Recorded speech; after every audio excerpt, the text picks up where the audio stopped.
Homage to the Buddha, the Dhamma, and the Sangha. Today's guided meditation is on the Vatupama Sutta, and this time the focus is primarily coming from the perspective as Dhamma practitioners, students of the Dhamma, teachers of the Dhamma, and participants in Dhamma groups and Dhamma circles. We often apply the Vatupama Sutta for everyday life, and I thought today's guided meditation would be quite useful to look at it from the perspective with examples within our Dhamma circles, our Dhamma practice. We often ignore, or maybe not ignore, but we often can't see that even when we're doing good, even when we're practicing this beautiful Dhamma of the Buddha, that mental stains enter the fray. And so I'd like to cover the 16 mental stains and take a look at where we still go wrong. As I've said, it's an honesty practice, and so there may be things that I say during this guided meditation that really hit home.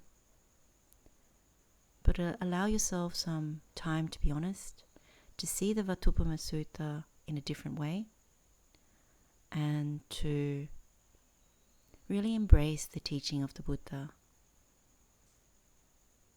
It's really good to see this aspect of Vatupama and to see why it's so important. It's not about creating another self, one that is better, cleaner, nicer. That's not the intention. That's not what Buddha intended.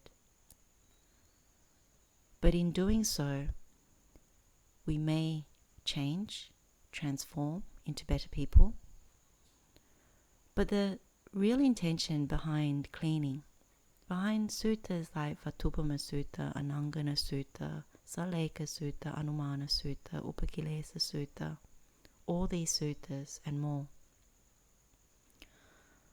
is to lift the mind, purify the mind, so that it is clean enough, clear enough, luminous enough to see the truth.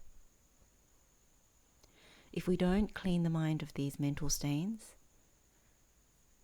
then we are breeding ignorance, and we're not traveling the path towards jnana vimukti, which is knowledge and liberation.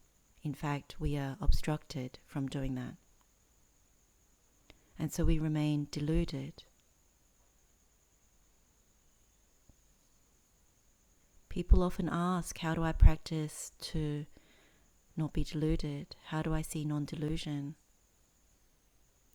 Non-delusion is the absence of greed and hatred at the gross level. And once you remove those things at the gross level, you start to see the subtleties, the things we cannot see.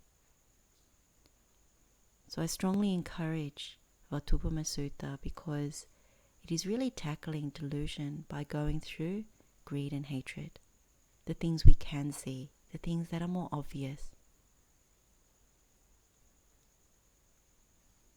And by meditating on Vatupama Sutta, we are traveling the non-greed, non-hatred, non-delusion path.